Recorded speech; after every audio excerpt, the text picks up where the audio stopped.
Nebraska that called for the transfer of all federal public lands to the states, and that passed on a 51-49 vote in the Senate. It's non-binding, but it's there and it shows some real intent. Also, one of the other kind of interesting angles about this, there's a fellow by the name of Angus McIntosh who's been advising these Bundy militia types. He's an attorney, kind of a crackpot out of Western Colorado. He's an adjunct professor at Texas A&M. He argues that the long-standing grazing gives the ranchers kind of fee title through a sort of adverse possession to the grass they've been grazing all these years, and says basically that the ranchers own these lands, the federal government can't own it. The Bundys themselves repeatedly said the federal government has no authority to own land outside of Washington, D.C. That's also kind of a crackpot idea. Importantly, the Taylor Grazing Act in 1934 explicitly says that the livestock allotments and the grazing that's a privilege that was established on the Taylor Grazing Act shall not create any right, title, interest, or estate in the lands. That's right there in the black and white letter of the law, but this crackpot attorney out of Texas decides that he wants to ignore it. Also importantly, the idea that the federal government can't own any land is directly contradicted by the U.S. Constitution. The property clause says the Congress shall have power to dispose of and make all needful rules and regulations respecting the territory or other property belonging to the United States. And that has been fully supported by the Supreme Court. Interestingly, almost every Western Constitution or Statehood Act for all these Western states contains the following clause. The people inhabiting the state do agree and declare they forever disclaim all right and title to the unappropriated public lands lying within the boundaries thereof, inside their state. So every state constitution in the West says we can't claim these federal lands, and yet they move forward.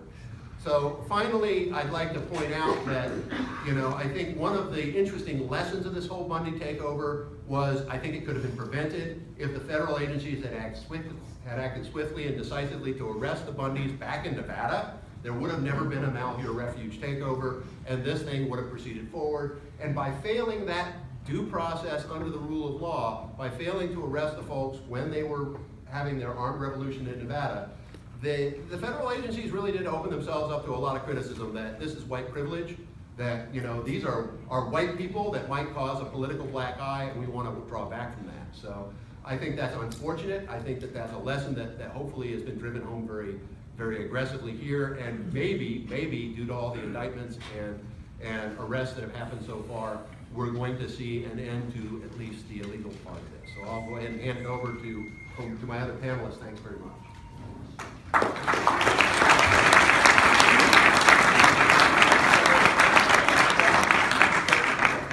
Is this microphone? Yeah.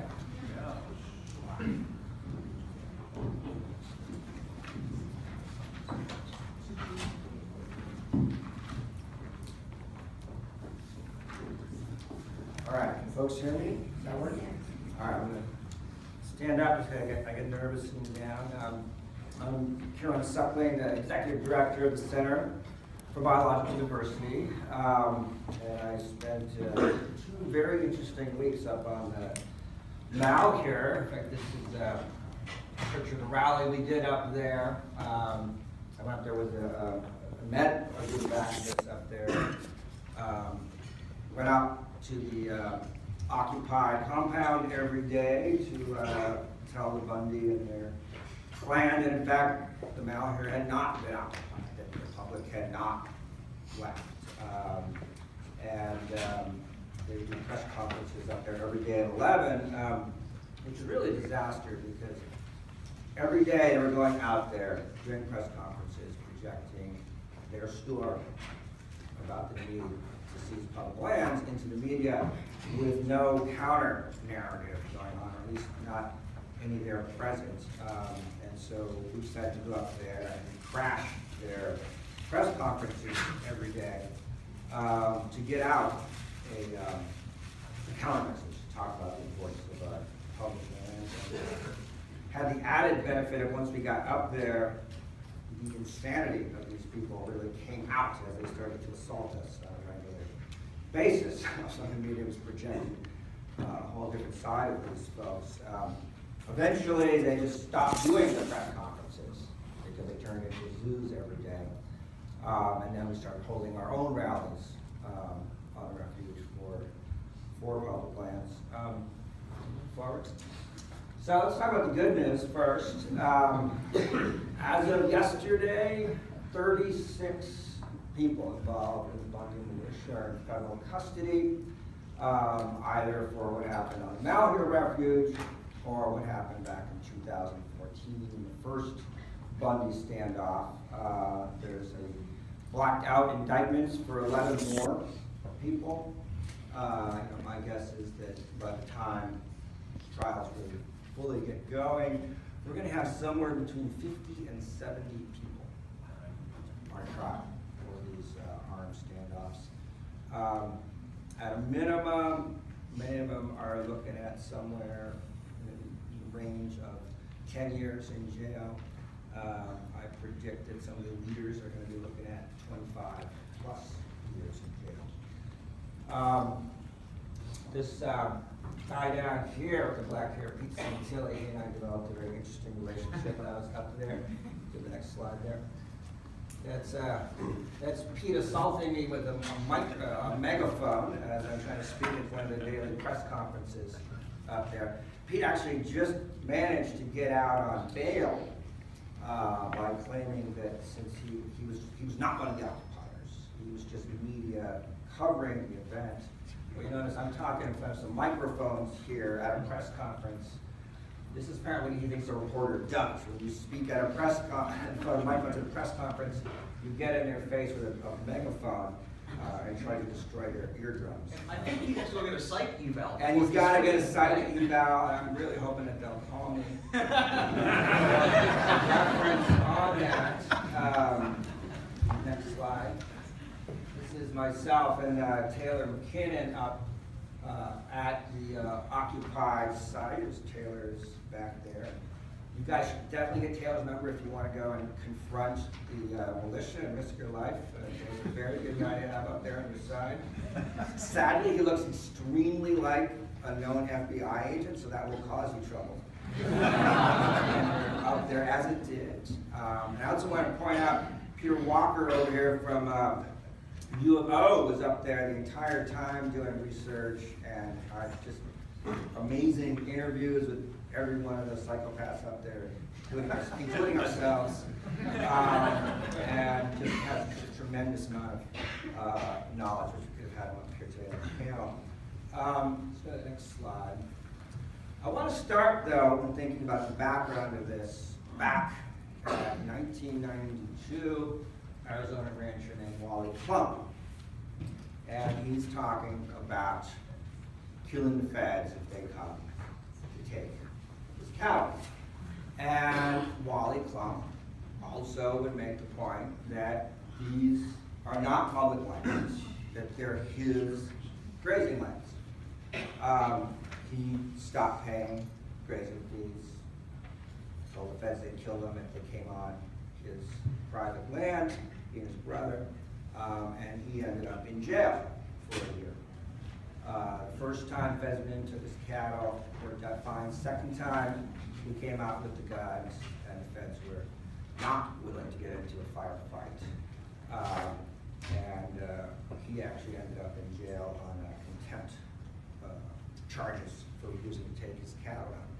And so the reason I bring him up is that a lot of the rhetoric, the positions that we heard in Bundy Plant are not new stuff.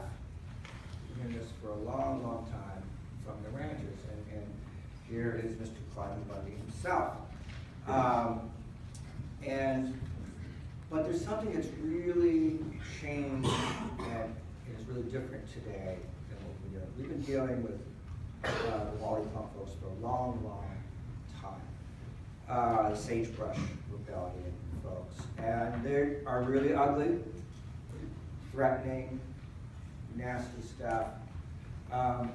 But they had never called in the militia.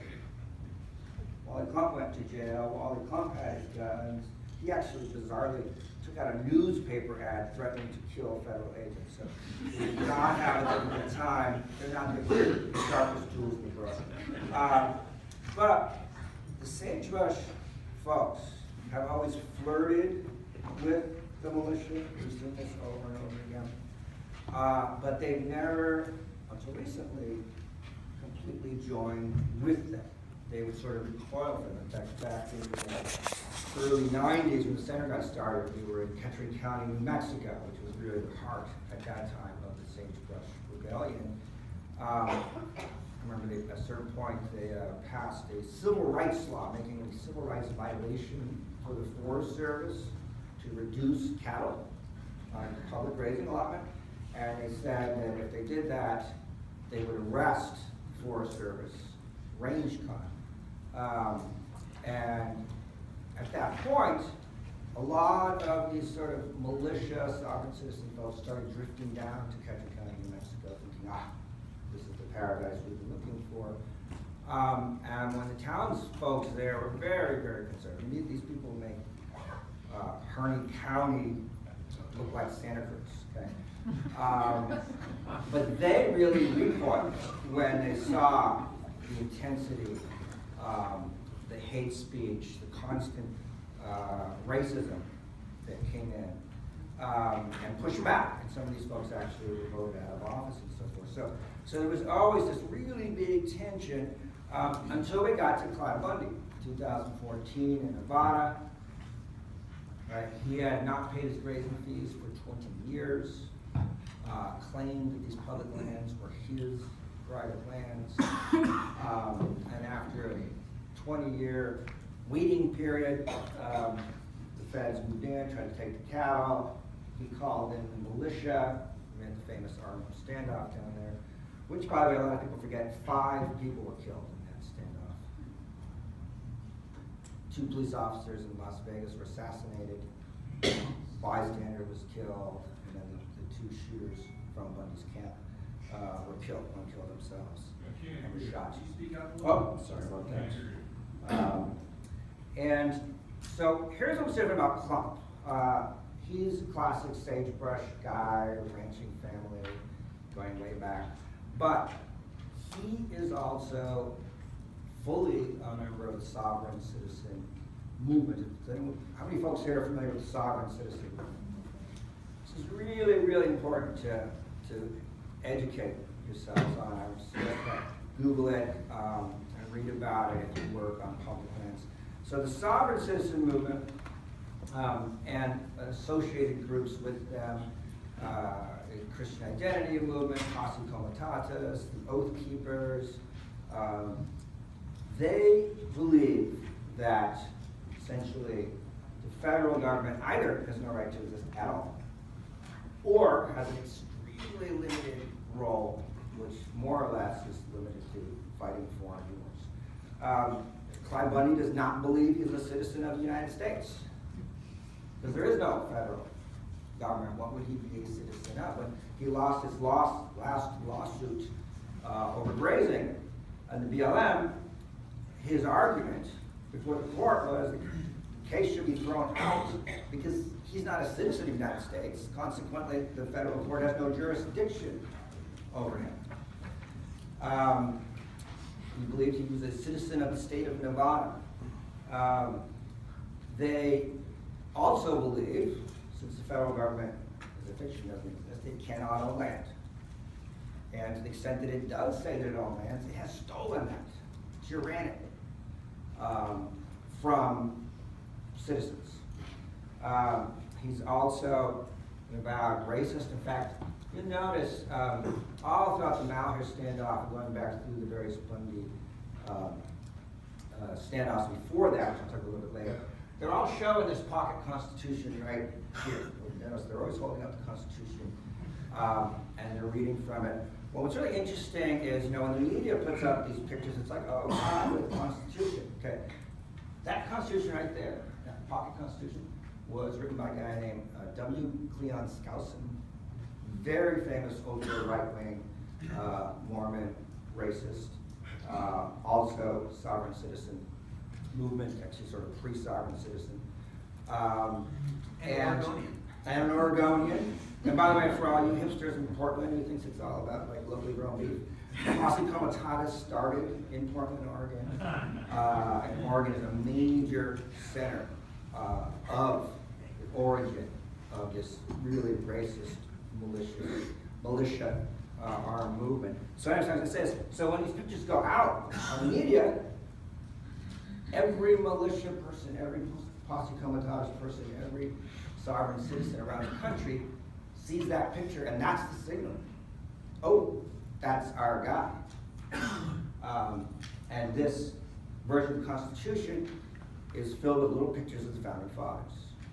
And since they know no one's going to read all that boring Constitution stuff, they're going to just read the little pretty pictures of the Founding Fathers and little quotes, right? That's what they're going to read. And if you read